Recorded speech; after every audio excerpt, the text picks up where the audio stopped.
Welcome to the Holyland Dispatch podcast.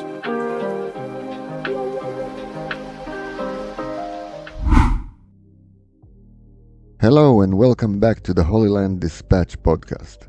It's been a minute, which was mostly due to holidays and other circumstances, but we're back and ready to muse.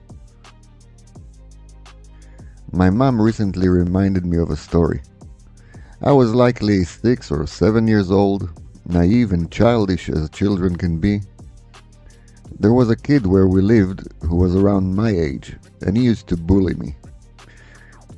The way it manifested was mostly him hiding behind some bushes along the path to my home and taking me by surprise, hitting me. This went on for a while, not sure how long, until I had enough.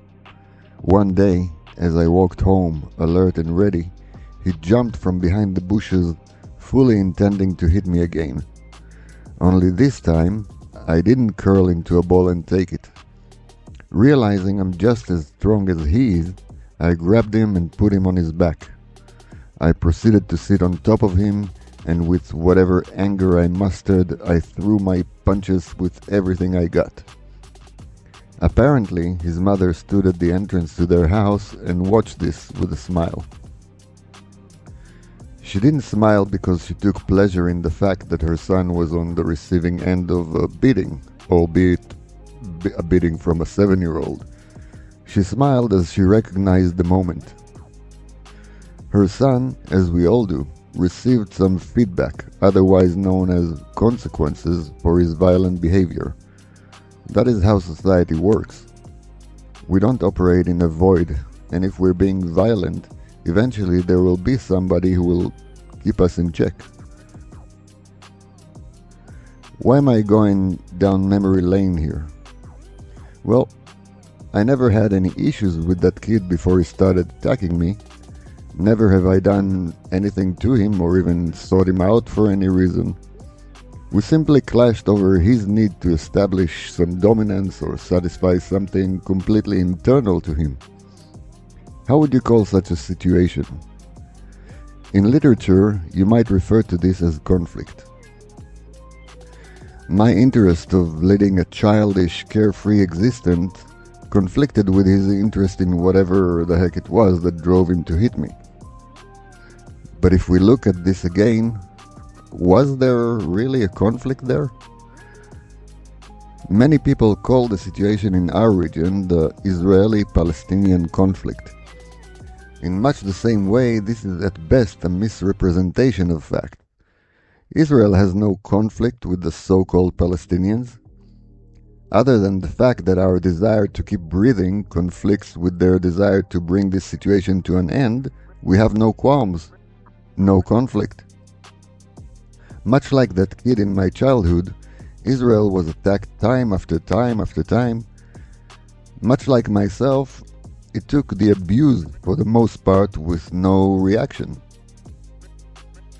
When the people who desire our annihilation stepped way over the line, Israel responded in the way bullies need to be responded to, by putting them on their backs and demonstrating the consequences aren't worth the effort of bullying. We've demonstrated on multiple occasions that this is not about real estate. The terrorist attacks did not start in 1967 or even 1948. We've demonstrated on multiple occasions that there is no symmetry in attitudes. Israel agreed and carried out real concessions for peace, while our partner bit the peaceful hand and kept on attacking us, rejecting every solution offered by anyone. It's simply not a conflict. It's attempting to resolve a problem imposed on us by pesky, bullying neighbors.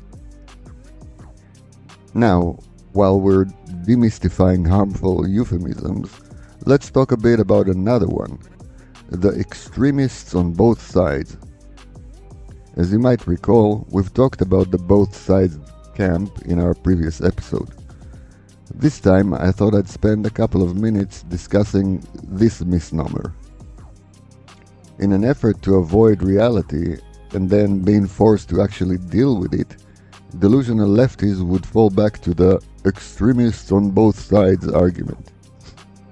You know, when pushed about the endless rivers of Jewish blood spilled by terrorists over the decades, the extreme lefty will come back with something like, well, you know, there are extremists on both sides. Or when commentators on TV want to present themselves as level-headed and fair, they talk about the conflict being difficult to resolve due to extremists on both sides. Well, let's examine that term, shall we? On the one side, that of the so-called Palestinians, we have a list of terrorist attacks as long as history. Even if we only start measuring in the 20th century, we're still talking about some very prolific murderers. Before the establishment of Israel and after. Before the 6 Days War and after. Before the Oslo Accords and after. Before the Israeli pullout from Gaza and, as you all know, well after. We have multiple organizations, PLO, Hamas, other sects, openly calling, educating for, and rewarding the murder of Jews. I'd call these extremists. They are operating in very extreme ways to implement some very extreme ideology. They don't even hide it. You've seen and heard this from the river to the sea. Now, let's discuss those extremists on the Israeli side. Baruch Goldstein was an extremist, no doubt. Ami Popper was fairly extreme. There was another guy who murdered Arabs on a bus a long time ago. And I guess that's it. So, you see, both sides. Seriously now, as this is a serious business. Baruch Goldstein, Ami Popper, and that third one are viewed by the vast majority of Israelis as a shameful stain. Most of us not only completely disagree with their actions and ideologies, but are repelled and disgusted with them. Our education system, and I know as both myself and my kids went through it, is teaching kids to strive for peace and coexistence. Murderers who killed Arabs out of twisted ideological beliefs are prosecuted and punished.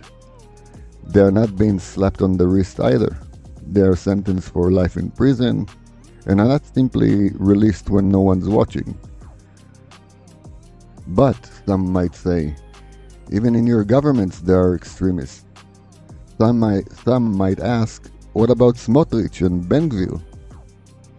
There are even sanctions on these two placed by some Western governments.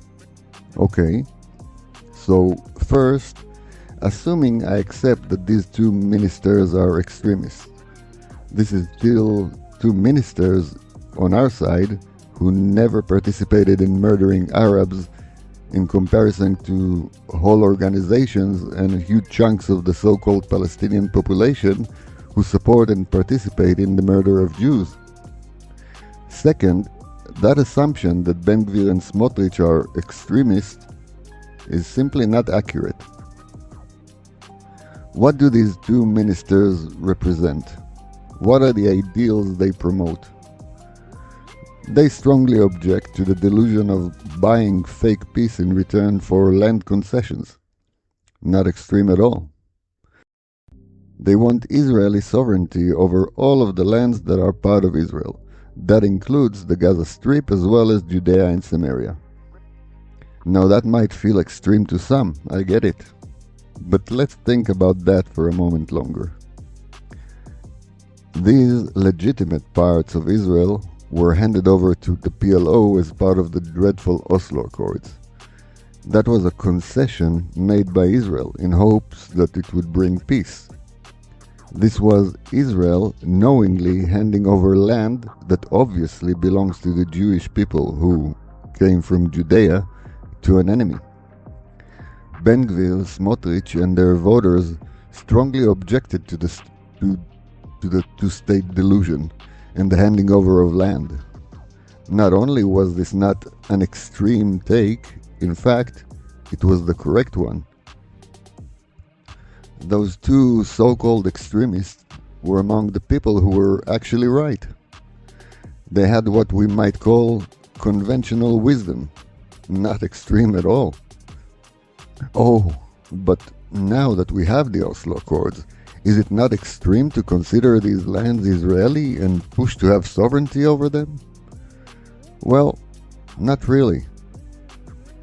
If you take the optimistic/delusional view of the situation and convince yourself that there will ever be peace with people like the PA, you might want to consider the fact that Ben Gvir and Smotrich have done little to nothing to reverse this reality. They definitely did not participate or initiated any terrorist attacks. If you are more like me and realize that the PA is still an active enemy who simply bides its time until they're ready to continue their jihad and implement from the river to the sea, you might have to concede that again, Ben Gvir and Smotrich are not representing anything resembling extreme views. So even if we take the more judgmental views on the so-called extremists on the Israeli side, we are still looking at a complete lopsided comparison. A comparison between people steeped in murderous ideology who actively implement their murderous views against Jews in ridiculous high numbers, and a country who not only produced a negligible number of rotten terrorists like Baruch Goldstein, but also denounced and punished them. Hopefully that helped clarify the misnomer extremists on both sides. The guy who used to bully me as a kid, he stopped. We grew up together for a few more uneventful years before our parents moved to different places. We even became partly friendly with each other. There were no extremists on both sides of our non-existing conflict. There was a kid who acted in extreme ways and another who returned the favor emphatically. The situation was resolved due to the response and the attention given by the responsible adults, and everyone were able to go their merry ways. We talked about the both sides camp fear of having an opinion, and that fear is what generates this euphemism and misnomers. The sooner we accept that there are no real extremists on both sides and that there is actually no conflict, the sooner we can, as they say, just get along. Thank you all for once again joining the Holyland Dispatch podcast. God bless.